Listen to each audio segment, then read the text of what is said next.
everyone. Welcome to another Home Gym Roundtable. We have a good mix of equipment companies, or the faces behind gym equipment companies, and then a couple of us home gym owners.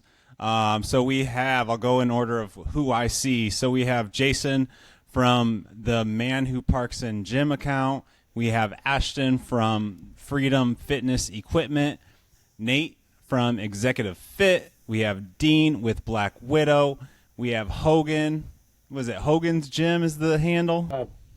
World's Strongest Psychologist, Vienna Iron Club. Oh, did you change it? Did it used to be Hogan's Gym? Okay, it used to be Hogan _ Gym. I've adopted the World's Strongest bandwagon.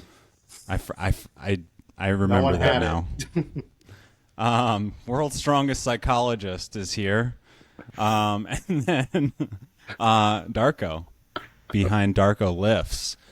So basically everyone here mentioned that they actually liked the topics here. So we'll just we've got 5 topics, 5 questions here. We'll see how many we get to. Number 1, so product copying. Is it ever okay? And right now are kind of the product copying reactions out of hand. Like my dumbbell stand to Darko's dumbbell stand. Exactly. Yeah, I got a few messages about that. It's funny. I told people to go to Dean to go have to make him one. I think product copying. There's copying, like outright copying. There's being inspired by. These are all different things, but it's hard when you're a manufacturer and you're making products that you think are unique, and there's people making copies, whether it's right or wrong, and you'll see the people about, if you don't want people to copy, get a patent. It's like, all right, well, that's $10,000, so that doesn't really happen. Whether it's okay or not, legally, for the most part, it's generally okay. If you don't have a patent on something, if you just adjust it a little bit, I think there's like 4 or 5 different patents for lever arms right now, and there's 15 companies selling them. So it's kind of a weird space to be in right now, because if you change yours just enough, you could probably get around some of the patents on some of these products. But yeah, I personally, I've seen companies make, kind of similar versions of some of my products, where I made similar versions of their products before, and, that type of stuff. That makes sense. You're trying to make better products for, the consumer at the end of the day. There's some outright blatant copying, which I'm not a huge fan of, but, it's just part of the business. Yeah, I think it's kind of for me, the product copying stuff, it's an emotionally driven question, right? Your answer to it is, I feel like the answer is going to be emotional, but it's like, at what point, where do you draw the line between what is, there is some clear and obvious, blatant copies of things, right? And then there's the inspired by, and where do you draw the line, and what things is it that you're going to get triggered by versus not triggered by? I think for me, I kind of made a concerted effort to stop giving a shit about that as much. Personally, somewhere around the divide with the Rogue and their Velocidor and the Mutant Metals thing, that was probably one of the one items that kind of blew up the most.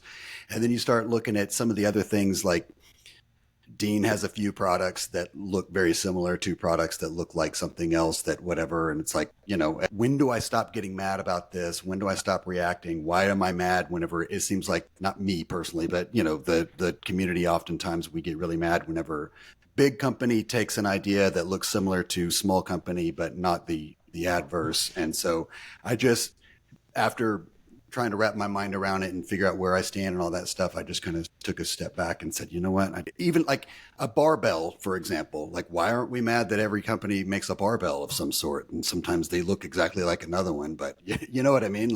So I think it's okay.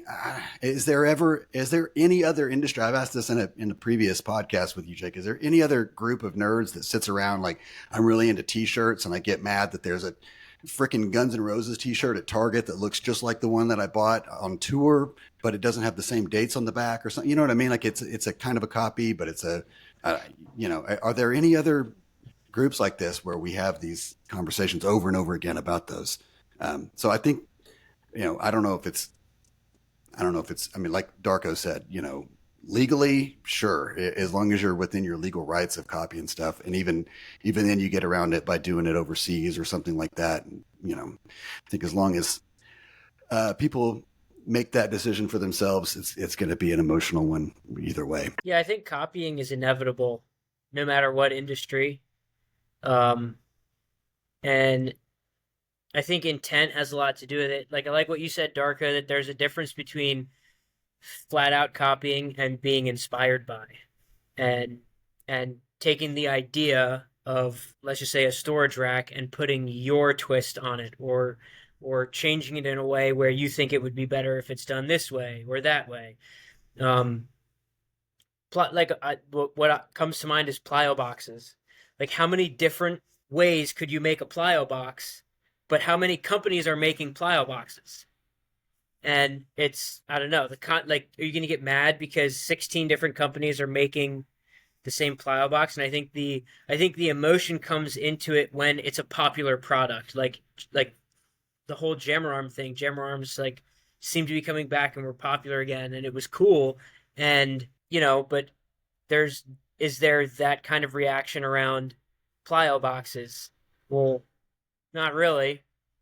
But how many people make plyo boxes? So, yeah, that's how I feel about it. Yeah, it's like popular items or kind of newer items, I guess, when someone sees a newer thing and then they see something that looks like that later. But things that existed before us, that's different, Yeah, there were some, like one of the things that come to mind to me is my Viking press attachment. I was selling a bunch of them and they stopped selling as much, and I noticed Titan made one. And they made it the exact hand spacing, everything of mine. I'm like, it's not a proprietary spacing. You could at least switched it up a little bit, put your twist on it, not just copy everything exactly. Like going back to Darko's inspirational thing. But yeah, it's I've had a few things copied. The funniest thing was the Titan Husafell stone. The picture I had up on my website, my handles were upside down, and they made theirs with the handles upside down, so it digs into your hands when you grab it.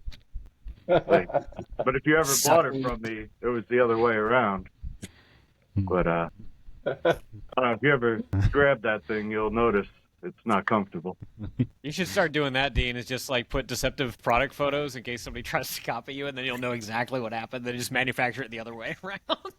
Yeah, but I get I've done my fair share of copying / inspiration, so I can't get too mad at that. But it's different with like a Mutant Metals. Theirs was so unique, the way their tip attachments made, and then it was just like, I don't know. They could have found a better way to skin the cat, but they made it all work out with them. Yeah. Well, I was writing that down. Oh, I'm sorry, Dean. Go ahead. I was just saying it had a happy ending. You go. Oh, sorry, man. Yeah, no, so I was writing down, I think to Nate's and Dean's, like, if it's a commodity, a great example of this in my space is rubber flooring and turf. Most of that stuff is similar, if not the same. Nobody cares. Nobody gives a rip. Like, everybody's making the exact same or similar product across the board, the same kind of, some of them are making identical feel and quality. But when it comes to truly innovative stuff like what Mutant made, I think that's when people pitch a fit because, and particularly, it's particularly bad with what Rogue did because they were had the appearance of stopping on a little guy, and I think that's what hurt the most. It was big companies like Titan copying other big companies like Rogue. Yeah, there might be litigation involved, but like nobody else really cares as much. But when it comes to something truly unique, like if Dean creates something that nobody else has on the market and then Rogue goes and copies it, I think there's a lot of people in the home gym community that are going to be pissed because, like, Dean created that unique thing that was really special to him, and then some other guy decided, oh, I'm just going to piggyback on the hours and hours and hours of labor and effort that went into creating this unique thing. Yeah, even if it wasn't patented, they didn't partner with Dean. They decided to just rip off Dean's design. So the plow box and a lot of these other commodity items that are just very simple to make, don't take a lot of thought, aren't really innovative in the space. I think that's where you're finding, very common copycats, and it doesn't matter a whole lot to people. But the innovative stuff, I agree. Like, I think that's where the difference maker ultimately ends up being with a lot of these models. I think the jammer arms are another good example of that. They had some pretty unique swivel points and things on there. But for what it's worth, that's what I think. To there, Ashton, it's also like the amount of time since the product is released in order for the people to accept it as being widely used or something that is ready to have even a micro change on. I think the newer the product, the bigger the innovation someone else needs to do in a spin if they're going to copy that. Whereas if something's been out for 10, 15, 20 years, a minor change to that, I think from like a court of public opinion is accepted much more greatly. Because other than this, I find it so interesting to see when there's an outrage and it's legally okay. And I'm like, no one is talking about the legality. They're talking about the ethics or morals.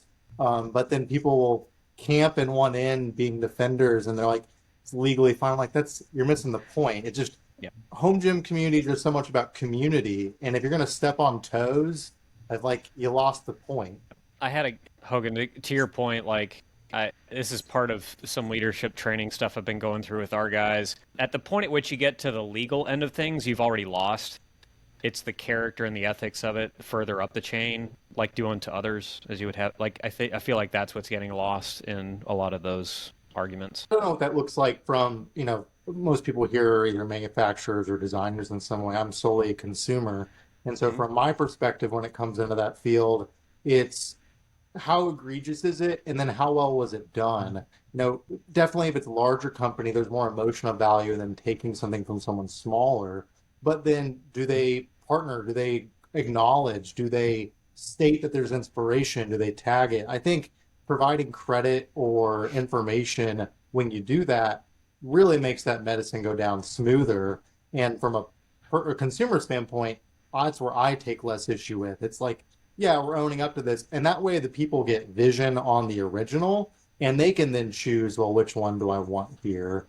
At least kind of, if you're legally able to do it, then the people can make an informed decision. It's kind of like, well, of course they have more eyes on them. They have a bigger following, a bigger base. And so they could make the exact same thing. They can make it worse and they will sell more just due to the way the market works. All right. What about maybe like Dean, Darko, Nate, you guys might be the best ones to answer this one. But what about the home gym account that posts something they manufactured and put together with supplies they already had in their home gym, or they DIY'd something, and I'd be curious, a month later, a company comes out with the same exact thing.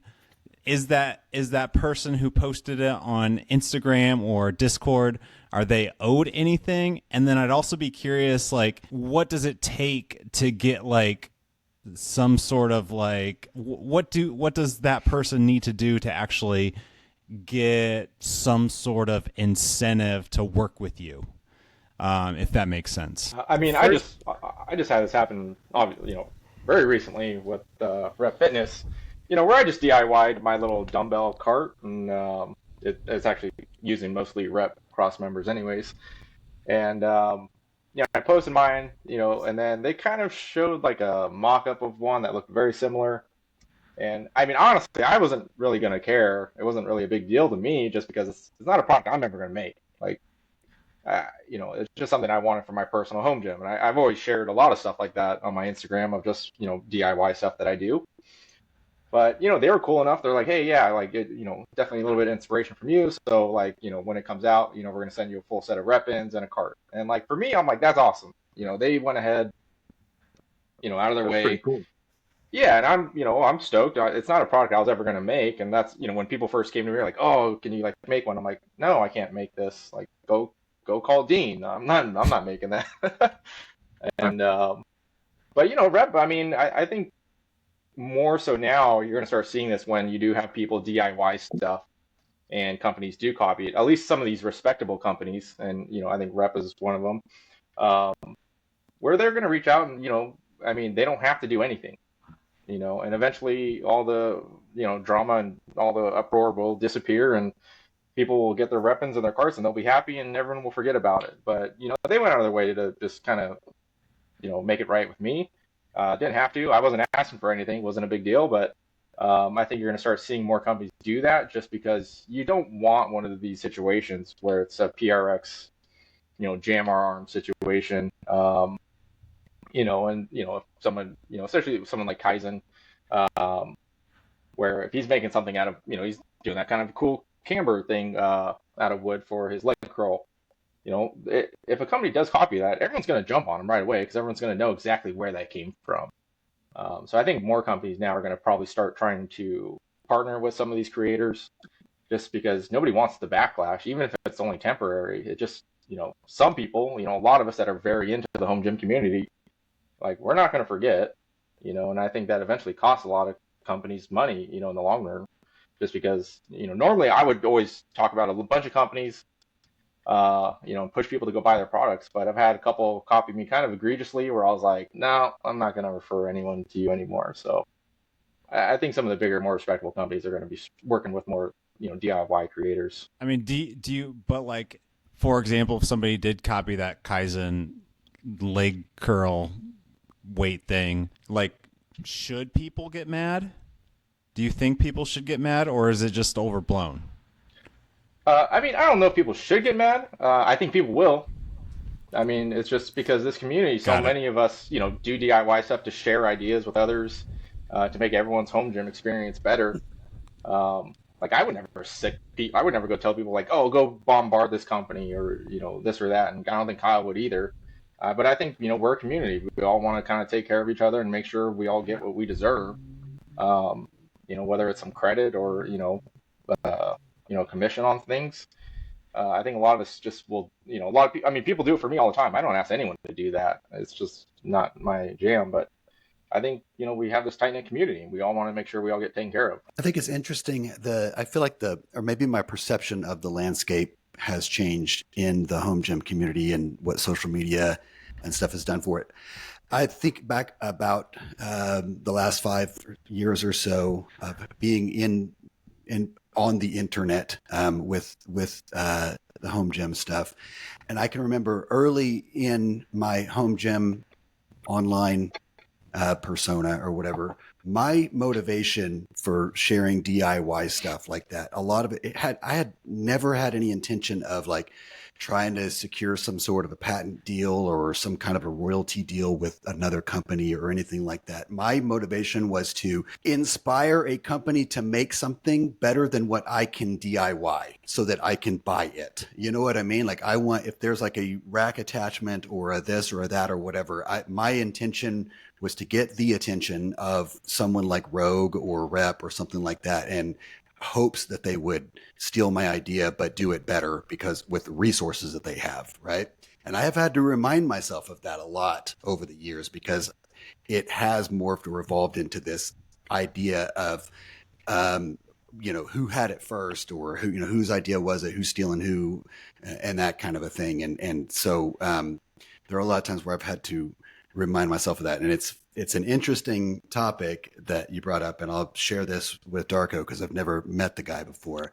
But in 2020, I repurposed the Matador hanger from a Rogue thing. I had a table saw and took a little chunk out of the UHMW so that it would install at the top of my rack so that I would have a place to store my Kabuki transformer bar, and had that stored up at the top there. You flip it upside down and whatever.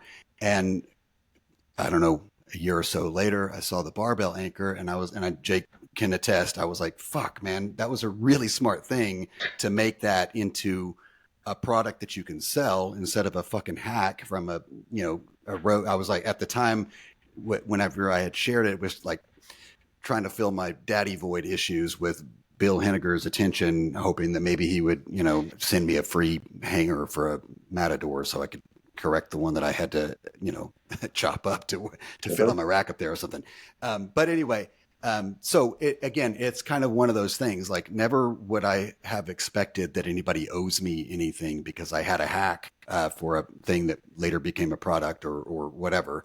And the same thing with any of the others that, like the mod bar thing that had done with Bear Steel was a hack that he looked at. He saw a post and he was like, "Hey, I really like this. I want to make it." And I was like, "I'll delete my post. So, whatever, and you can do whatever you want to with it."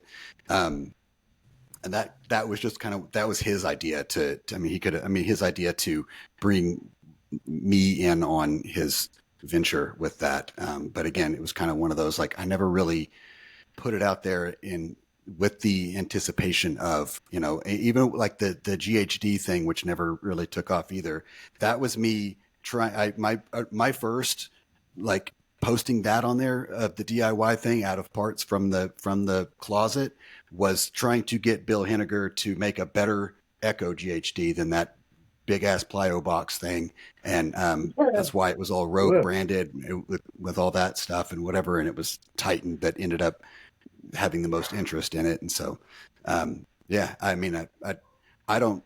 just to answer your question, for me personally, I never really expect that, but over the years, it's what the expectation has become. Do you know what I mean? Like now people start tags, like this is like when people were getting canceled or the Me Too movement or whatever, like the last couple of years, I feel like in the home gym community, sometimes it's, who can spot the next, stolen idea to tag somebody and give credit kind of a thing. It's funny. After my anchor came out, I do remember someone sent me your post of your Matador hanger.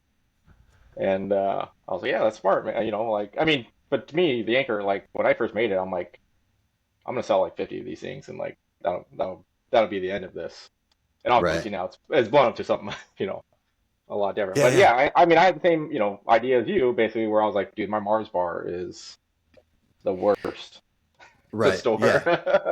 Yeah. It's in one of those things that if we have, it happens a lot too, where we all have similar problems and we come up with similar solutions. And sometimes it happens around, you know what I mean? Like it would have been probably more helpful, to see it before, you know what I mean? And that way you wouldn't have to try to figure it out. But it's just, that stuff happens. But yeah, it's probably cool. That was good. I think, I just want to like pile on and say, I think what really hasn't been considered is like, let's just say Dean, for example. Let's use Dean as an example. If Dean not copied, but like was inspired by a home gym's Instagram post of something that they did in their home gym and they made a post. I think if somebody just expects Dean to to make it and then give a certain amount of commission to them, there's an issue because they didn't think about how much time Dean has already put into his business.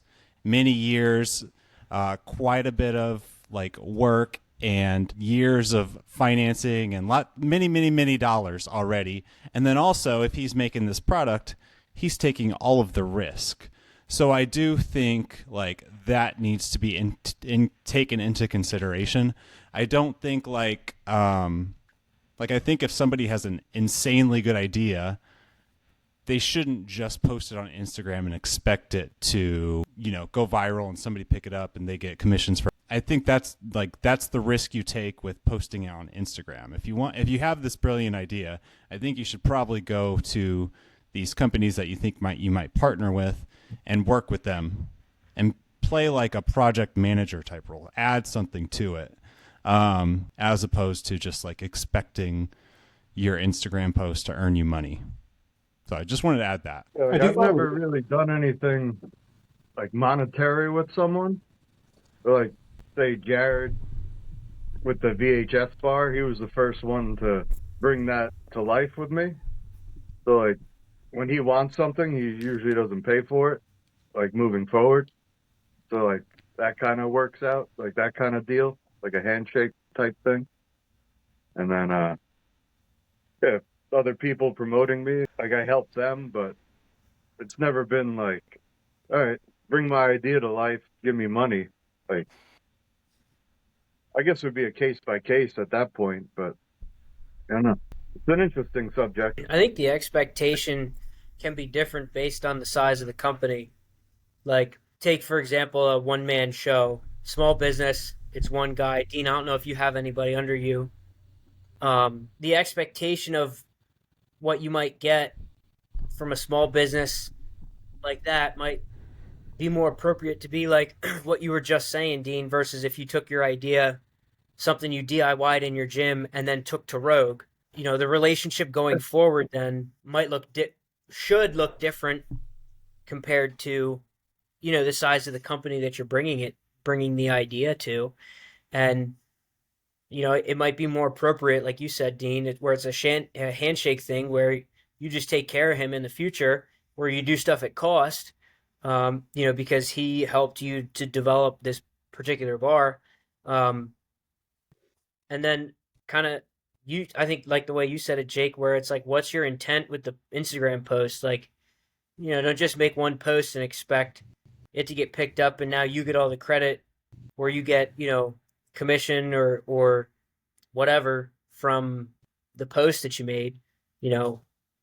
And I think that also just comes down to communication. Like, you bring your idea to life. Like, what was your intent? What was the purpose of this? Was it to spark creativity in other people? Was it to spark, um, ideas, or was your intent like, I want to make a prototype for a product that I'd like to bring to market via other manufacturing companies that are already operating. So I think you guys pretty much already said it all. All right, next up, there are quite a bit of companies doing some really cool stuff at a lot of different stages. We have some companies on this panel, but I'd be curious to hear about what are some companies that you like to stay on top of, or like you're looking to hear like what they do next. Like for me, like my niche is the weird little custom stuff. They like Darko's dumbbell stand. He could have contacted me to make the little part to fill in the extra parts he had. And so like a lot of my business lately has been just people taking other companies' things and modifying them slightly. And they don't have the welding skills or the machinery to do it. And for a custom piece, I don't charge an arm and a leg usually. So I don't know. I like to stay in the mix just to see what I might be getting involved in next. And like I've been doing a lot of custom cross members. I guess people making the bat wings or the 6-post rack, and it's pretty fun. They're pretty easy for me to make, so it's pretty like trying to make stuff compatible for like a rep and a rogue. They have the metric to imperial, so I just flop the holes. I don't make anything differently. Once you tighten it down, a little extra 1/4 inch in the hole size isn't going to do anything. Yeah, or say like a surplus, for example, they're stealth spotters. A lot of people were contacting me to make shorter ones, and I'm like, I'm not copying that. I'm not. And it's just like, theirs is a certain length. He manufactures them by the dozens at that size. For him to make a one-off different size is a lot of work, even though it doesn't sound like a lot of work. So it's like, I filled that little void making 18-inch spotter arms. Someone would have had to do it eventually. And it's, I don't really follow anyone specifically. It's just being well versed in everything for me, I guess. I mean, I still consider myself like a home gymmer first before like a manufacturer. So I try to keep, tabs on what every company's doing. I mean, the few companies that I really am curious to see what they're doing in the next like year or two. I mean, GetRx, I think they're doing, really cool stuff, especially with those tornado arms. Dialed Motion's another one. I think they're just doing a lot of different things that can really help people in their home gyms, especially just the compact nature of some of their products. Black Widow, Dean, obviously. Every time I see one of his products, I'm like, damn, I want one of those, but I got running out of room. And half my gym is storage for my products now, so I'm very much running out of room. So, but yeah, I mean, there's a few companies out there. They're definitely doing some different stuff. And like, I still don't think people really understand Dialed Motion and like what they have, in their little treasure chest over there. Their little cable That's the retractor pulley is, system thing. yeah, but that cable retractor is awesome. I mean, that's probably one of the best things I've seen come out in the last couple of years for pulley systems. And I mean, you could do a weight stack belt squat. I mean, it's the only way to do a weight stack belt squat um, using their retractor. Um, which basically, I mean, I haven't seen anyone else set one up. I set mine up like that just to test it out, and I mean, it works. I mean, it works. It works the way you would expect, where you don't have to basically like get on your knees to clip in. You can stand at the top, and because of the way the tractor works, basically as you bottom out, then the weight snaps on, and then you squat back up. So I mean, some companies out there, I mean, they're doing awesome stuff. I mean, but those are some of the smaller companies that I would tend to follow. I mean, GetRx is a little bit bigger than Down Motion, Black Widow, but I mean, there's a bunch of companies out there doing cool stuff, and yeah, I mean, I want cool stuff for my home gym, so I always try to pay attention. And if you're not paying attention, Discord will usually shout it at you if you're in there about what's cool. So that's those are some of the smaller companies that I mean, I personally like to follow that are definitely doing things differently. I've one of the most popular products that I sell is this custom rack headers for the Rogue and the Rep racks, and so on those in particular, I follow along with a lot of sign makers, and so there's some elements of just general sign making, different materials and like techniques that I'll pay attention to and kind of experiment with, like how can I take this concept of how this sign was created and implement it into a rack header. How can I kind of cross this industry into it's essentially the same thing. It's a sign that is just cut in a template that fits on the rack. So it's really no different there, but um so and that's a little bit different, I guess, than like Dean and Darko, um, because I'm looking at what some other sign makers are doing and how they're making signs and what materials they're using to make signs, and kind of looking at it from that aspect of like how could we do this on a rack header, or so a little bit different there, not so much like following along with other fitness companies, but I am trying to keep a pulse on just like the sign industry and different signage materials. What does that look like for the gym community? So Interesting. GetRx. Oh, Oh, sorry. Go ahead, Hogan. no, Chris with Mutant Metals, he's really working on building out like an ecosystem style, especially with his handles. And so I'm always interested to see how he's building on that into the next thing. Like, he sent me the lat bar like connector, and he talks about he just wants to keep expanding. So one of his flagship products, then there's a more of a reason to buy that, because then you can just expand out into the ecosystem he's building at a much more affordable rate. Like if you take an item that's in the several hundreds of dollars, and then each upgrade to that with a new product is only going to cost you $100, but you're using a multi-$100 item as a part of it, we've already bought that. So I'm really always interested to see how he's advancing that, and where his mind is on how he can keep being creative with, in my mind, seems like such a one-use item, but I mean, even the home gym people show how many uses there are with those handles. Yeah, like I kind of keep on top of that type of stuff. Like, say, my Fig Jammer, for example. I see everyone with Mutant Metal handles, JD handles, and like another product you could use, expand on the handles instead of just for dips. Or now he has the arc. It's all different. I've been thinking about doing a dip station with the holes in it, and you put the handles in there too. And people love that stainless for some fucking reason.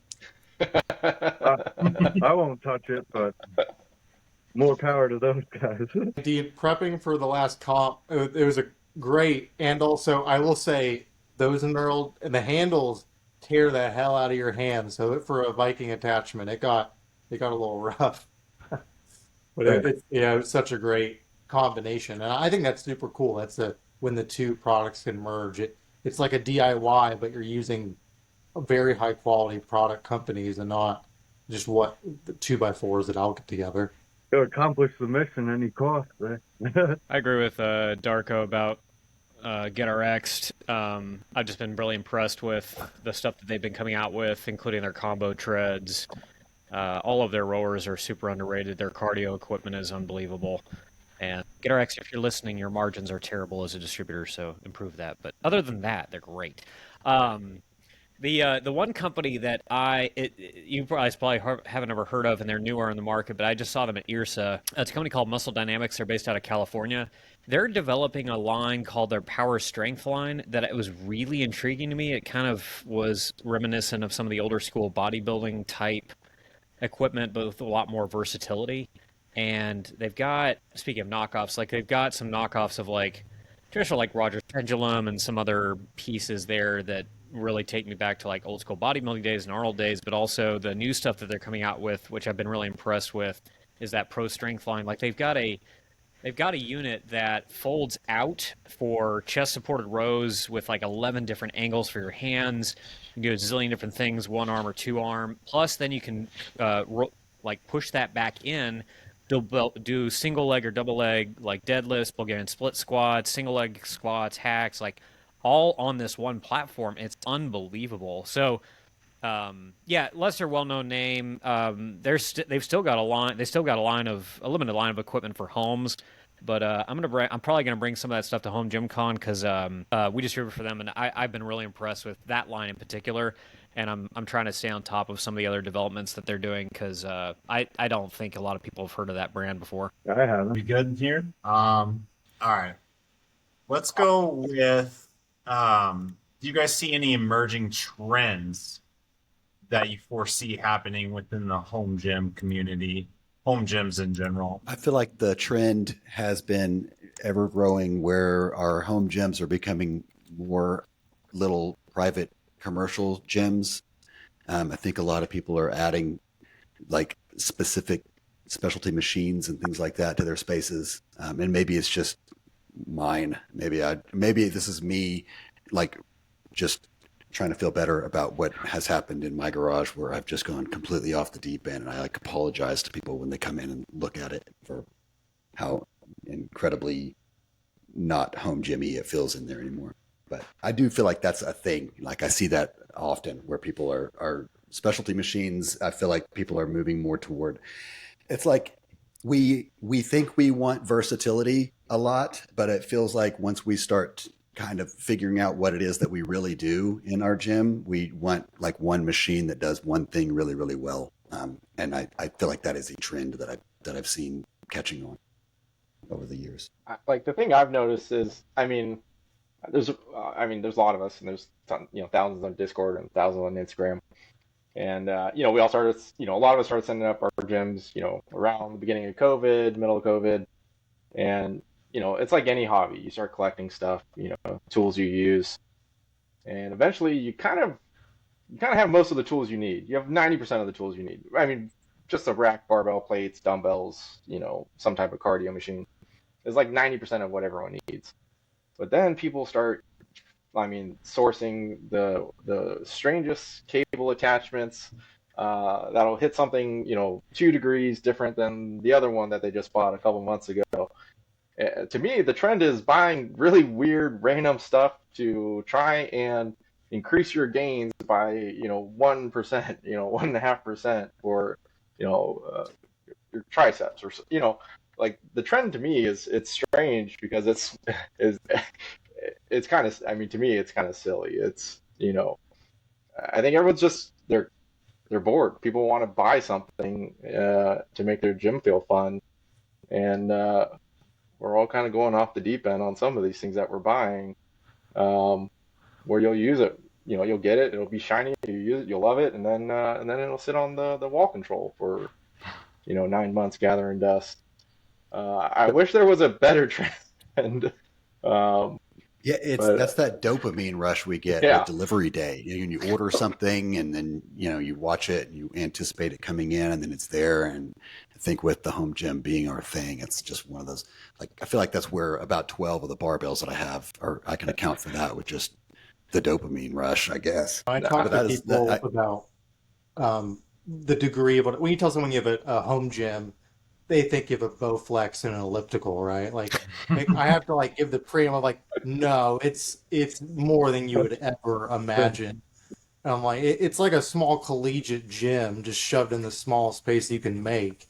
But you're completely right. It's how do I keep growing it? And for me, fully consumer going into that with what's the deal that I can get? And I kind of tell when I talk to people about that, it's like a car guy. That's how I'm expanding upon this. And it's you're going to come in here and you're going to like, oh, I have a car. Well, is it like a 69 Shelby or is it just some Taurus from 2004? Like the degree to which we go to the lengths of improving onto those to the next piece of it.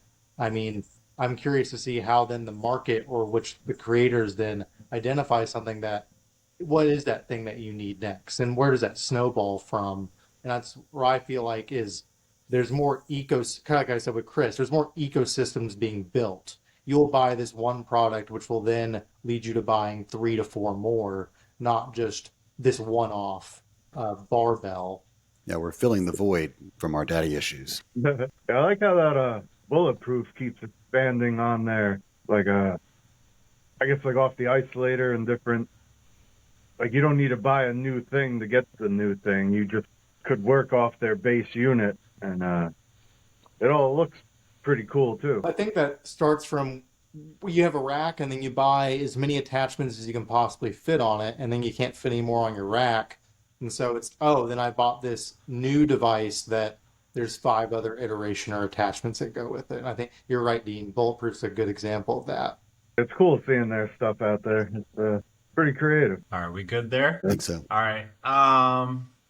Well, Jason, you stole my answer. If I was to answer this question, I think the trend I'm seeing is more specialty machines in home gyms, and people are truly, slowly but surely, building out mini commercial gyms. It's pretty crazy. But yeah. All right. Let's do one more. Do you want to do what's going to make the home gym community stronger, or what's your take on technology in the home gym space? Anything excite you or scare you? I like the tech question because I want to know if I'm just an old man. But here I'm looking around at you guys, and no offense, but you guys look about as old as I am, so maybe this won't answer my question or not.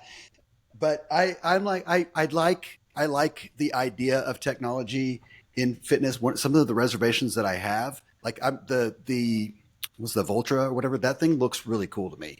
I'm very intrigued by it. Not $2,200 intrigued or whatever it costs, but some of the things that give me pause, and it's the same thing with like electric cars. I do the same thing with like electric screwdrivers still, or like a wrench or whatever. I'm still worried about like the battery, like it's disposable. What happens whenever I can't get a battery? Same thing with like a cell phone.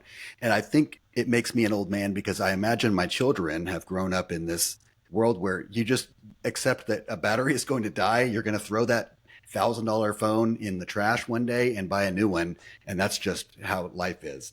But I can't wrap my mind around it still with like cars, with tools, with phones, and also now in the spirit of this conversation with technology and fitness stuff. I feel like the tried and true cable machines, I can fix those, right? That's like the 350 of or the 351 or whatever of engines. Like I know I can go down to the convenience store and buy parts for it or whatever if I need to. But with that Voltra thing, if that battery or if it gets something electronic goes awry with it, I'm pretty much fucked and out, and I just gotta throw it away and buy a new one.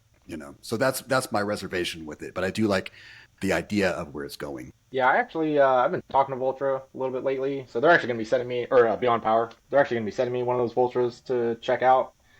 And yeah, I mean, I'm like you. I'm a big believer in cables and weight stacks. These are things that I can repair. They'll be there. That way, you got a weight stack. That thing won't be there 100 years from now, after I'm long and gone.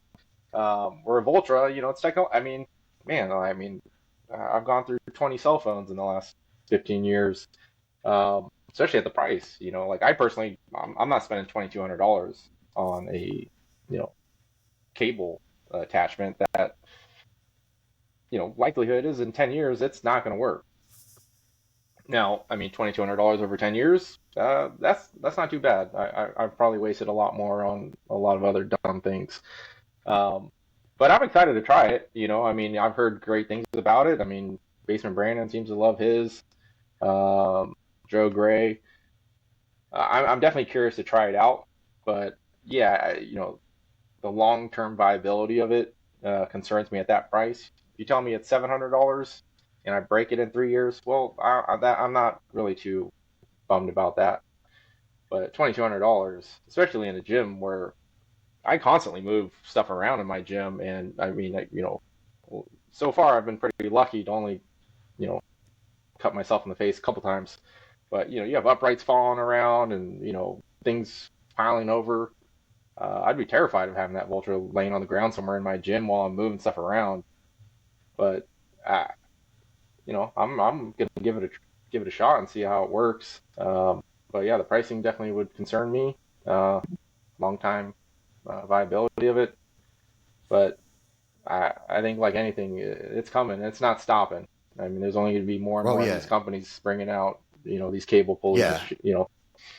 You'll start to see a lot more of those. Prices will be driven down. You'll get Temu options and stuff like Yeah. that. I mean, that's kind of the product life cycle. I think we can expect that. And then I also worry. So I was thinking when you said that you talked about your cell phones every year or whatever, or how many of those you've had. And I think about that too. That's another concern that I have with like the tech in the home gym stuff is that it seems like the electronics and tech industry, they make it kind of a commonplace where every year they release a new one and last year's was just trash, right? I mean, like cameras, every year there's a new camera or a lens or something like that, like in the SLR, digital SLRs or whatever, that last year's model is just complete trash. You got to have this one because it's going to give you the resolution that you need to, keep up with the computers or this or that, and I worry about that with those too, like the whole, not just the battery issue or whatever, but just the whole concept of that version, I mean, I know they can do updates and things like that to the software, but eventually, probably before the thing actually wears out, it's going to like obsolete itself with a new version coming out. And I hate to spend that $2,000 or whatever on one that that's like with the Apple Watch, for example. I held off on those forever because I was like, I can't commit to buying a new $800 watch every year. Which is what I know I'm going to do. So I just won't have one at all. You know what I mean? I say that I have the Apple Watch 7 and I think they're on like 11 or something like that now. So Do you think you're right? Like, the price will just go down. You look at any tech over the past 20 years, 25 years, the price has gone down significantly for what you get. So I almost wonder if that, we're in a consumerism market where things are just disposable. Like, there's no avoiding that. That just is how this works now. And it's unfortunate in some regard, but also I think the home gym space will really invite that because of the space savings for the problems you can solve with technology. So like look at what Vulture does with, magnet resistant, I think is how that works, right? I could be wrong on that, but there's the way that they achieve that resistance curve in a way that takes up virtually almost no space and also weighs nothing. And so it's like all these additive benefits does that make leaning into the disposable market better. And I was curious about this because the battery thing is what I think everybody leans to. And I had no idea what the replacement battery on that would be. And I'm not surprised, but I also am. It's $400. And so like, I don't know. I don't know if that's good or not. I feel like it sounds like a lot, but it also doesn't at the same time. I think it sounds good when you consider the alternative would be an internal battery that is not replaceable on a $2,200 piece of equipment. That's You know what true, I mean? and maybe that's a big piece of really promoting that they're making products that you can fix, like Right. right to fix type of companies, as opposed to no, you're just gonna have to get a new one. Like it's kind of like with Apple, they made it really hard for so long to actually get anything fixed. So you're just gonna buy a new phone every year, and now Right. there's a little bit more regulation on that, so you can get it fixed. Does it only run on batteries, or can it plug into the Vulture? I think it only runs on battery. I mean, I think that it just charges and runs off the battery. I don't think you can bypass Okay. the battery with it just plugged in. But I 'Cause hear I saw like a Darko's either gaming right now or he is looking it up. To I'm looking answer it your question. up. yeah. Sorry, it's loud. Because I saw William Strength Yeah. the other day. One of the racks they did had a like electric run through it, so you could plug things into it too. Ooh, Yeah. And interesting.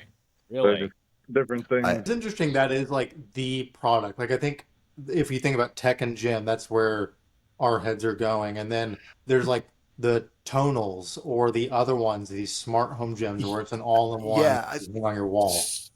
I think the explanation for that is I follow people on Instagram and other social media outlets that use the Voltra. I don't follow people that use Tonal.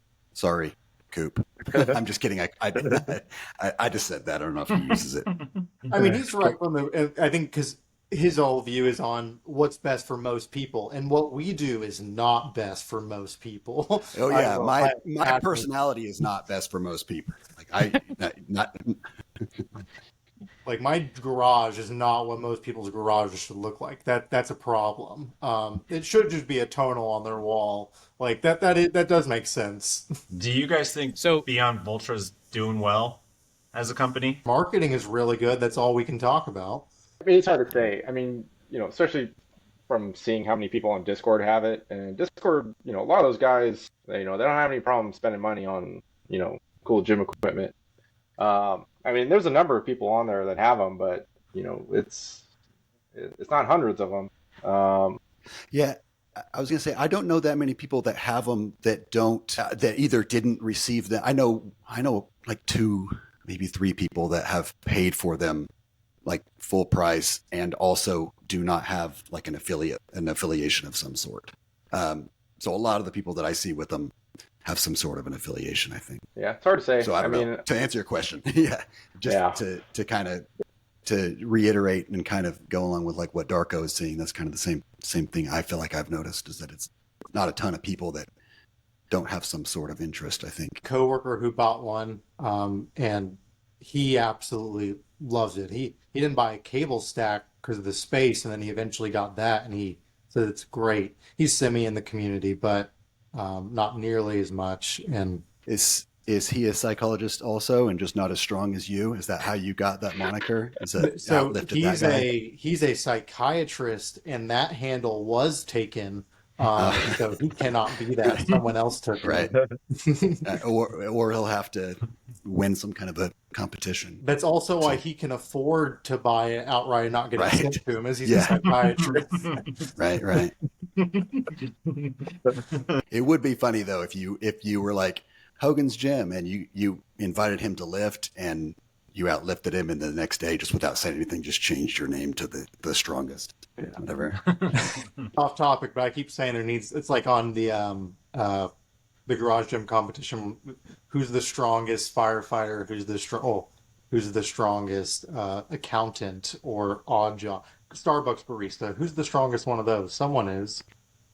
It's got to be. Yeah, it's hard to say. I mean, I think there will be definitely more adoption on the Voltra, and then some of these other ones. There's like I don't know how you pronounce it, I don't know, Maiak, and then I just saw another one on Kickstarter, over the last 2 days. So I mean, I think these as more people get them, and as people want to add, like we were talking about earlier with specialty machines. You want to start adding more specialty machines. Like you got to make your rack smaller. You got to, shorten that 6-post rack down to a half rack, and that's where things like the Voltras and the Maiaks will come in handy. So I mean, and whether they've sold a ton yet, I'm not sure, but I think eventually, I wouldn't be surprised 10 years from now if we all have some type of device like that in our gym. Yeah, I would have one. I would like to have one now. Even just I travel quite a bit, and a lot of places, like especially like Europe. I just went to Munich and Prague, and I just got back a couple of weeks ago. That's the first trip to Europe that I've taken where I've actually seen a gym. I wouldn't have gone to it. It was like we were, I saw one in Rothenburg, Germany, and I saw one in Prague. But normally I'm walking around going like, do these people even lift? Like there is not a gym in any of these places, or if they are, they're definitely not in the touristy areas where I am. So I would totally take one of those things. Sometimes when you're away for as long as we might be, I do want something, and I don't want to just take bands or whatever. So something like that would be really cool for purposes like that. And I do think oftentimes about like, I'm on like, I don't know, my fourth or fifth iteration of my home gym, and did kind of what Darko just described. If you want specialty machines, you're going to have to downsize some things. And that's what I did. And I think about it again, like if I were to do this, if like the Voltra and things like that I think they had the Anchor, is that how you say that? And I looked at that before, and I wasn't quite sold on that one at the time. And so now things have progressed a little bit more. I still think I would, I still know that I would have gone with like a weight stack thing, but it definitely would have given me some more things to think about in terms of how much I can downsize if I had an option like that, and like the Voltras. One interesting video on your point on the travel, like Brian Shaw, he went to go multi-night trip to go pick up dumbbells, and he strapped the Voltra to the front of his truck and did a workout in the parking lot of the, I don't know, the Holiday Inn or whatever the heck it was. And it's like, you know what? They should run that ad more, because if he's able to get actually a workout out of using it, that made me a little bit more of a believer. Like, this you could really use to get a lot of movements in.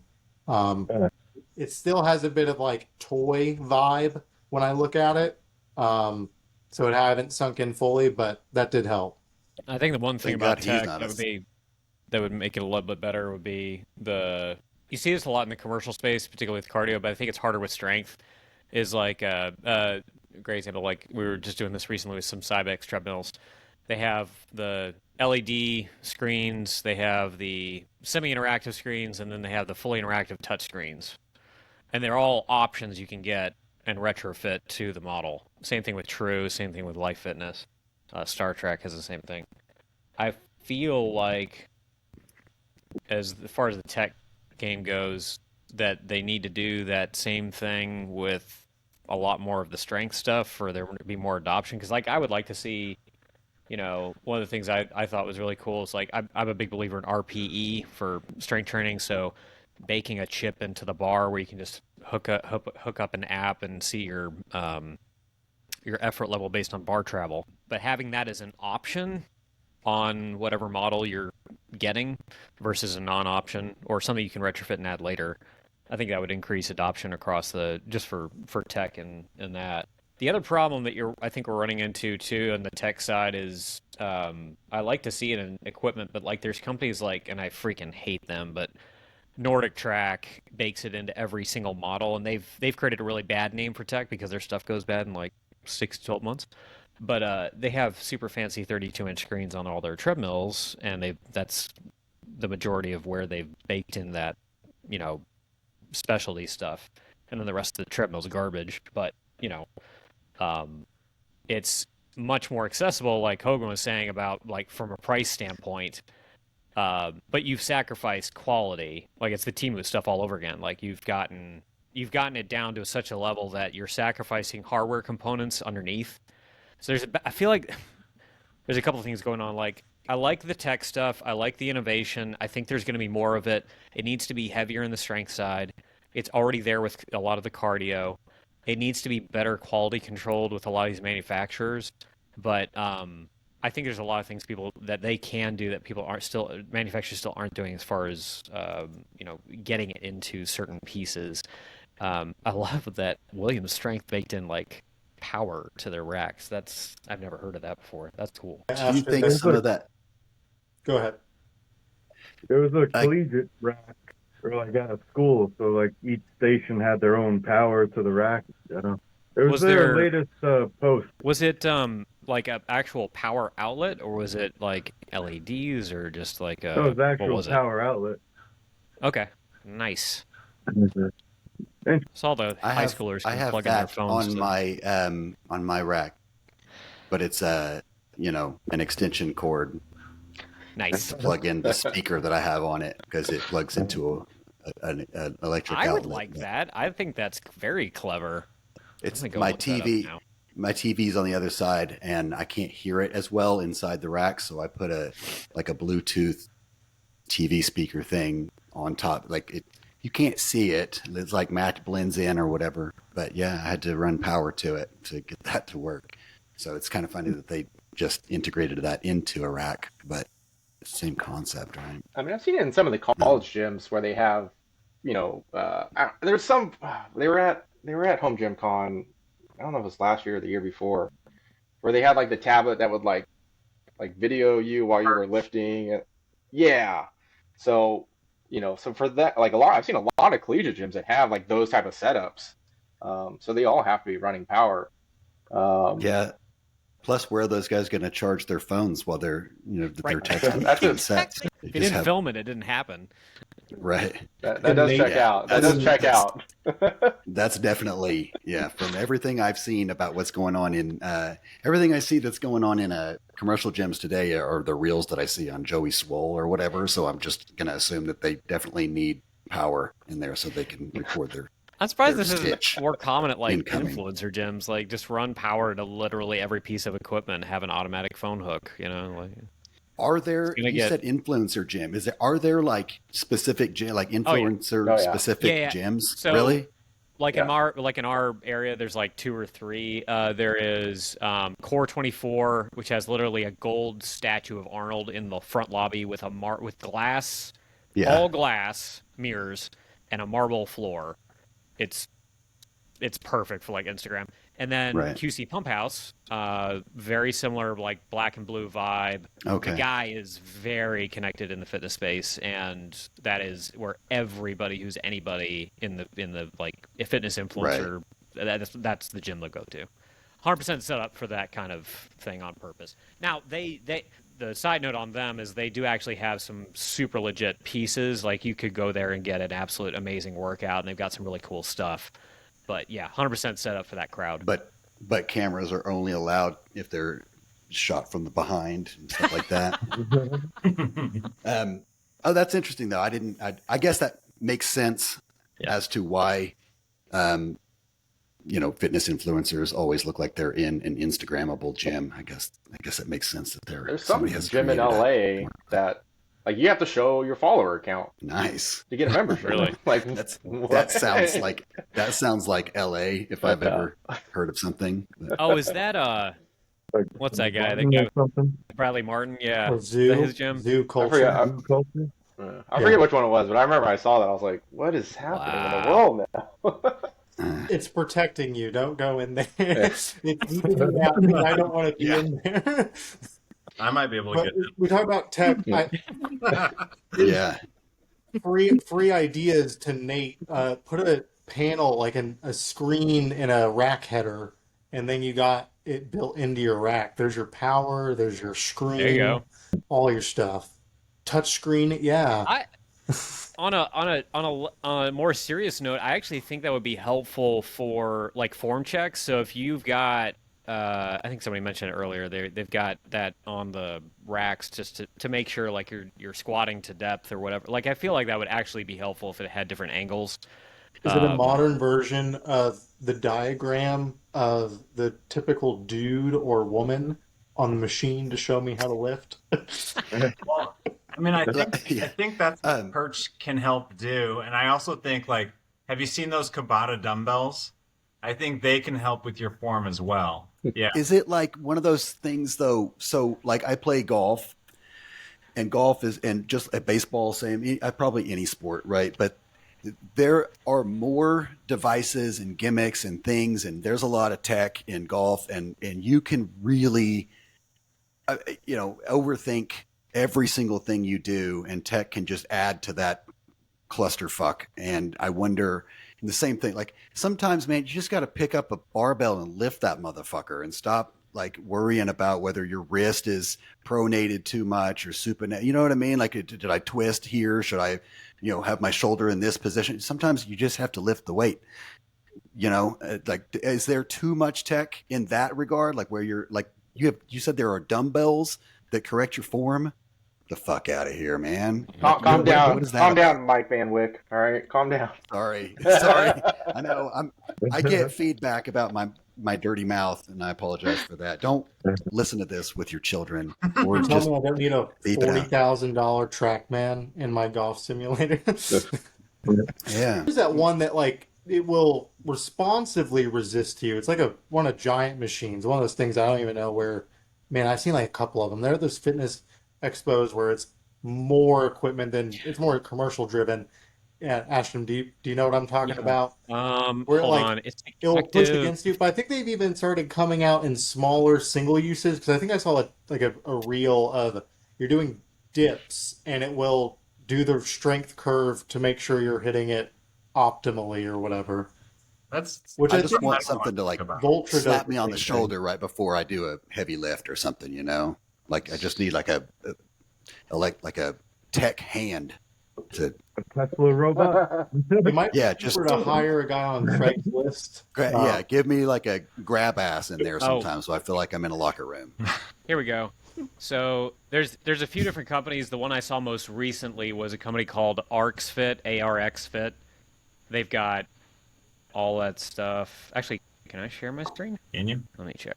Show and tell. It's like a full body thing you like sit in or something. It's like super future. So here are the machines. Yeah, so they've got like this is the one I remember seeing at some of those expos. It's crazy. And it does I work think- with 43,000. Oh yeah, my. I think I saw that at Dave and Buster's. Holy cow. And they've got the Omni, 10 plus machines in one, if you really want that. The Omni exercise list. Golly. Oh my word. I need to sell And a they're lot more both- anchors. $46,000. That's insane. What have I happened? mean, I say it's insane, but if you took the retail value of everything in my gym, I do not. I might have bought one of these. Oh my word. So what's the one for interesting? Wow. Anyway, that's wild. Golly. I guess the Vulture doesn't look too bad now. So we cheap, won't man. see them at Home Gym Con. Like that's not a Home Gym product.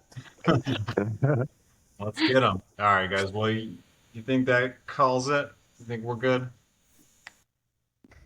All right. Yeah. Well, yeah. Sounds Good good. little chat. Good little chat. Thanks for spending your Friday afternoon on the podcast. Anything else before we get going? All right. Buy your tickets to Home Gym Con. Perfect. Buy them now. Before prices go up. Buy them now. I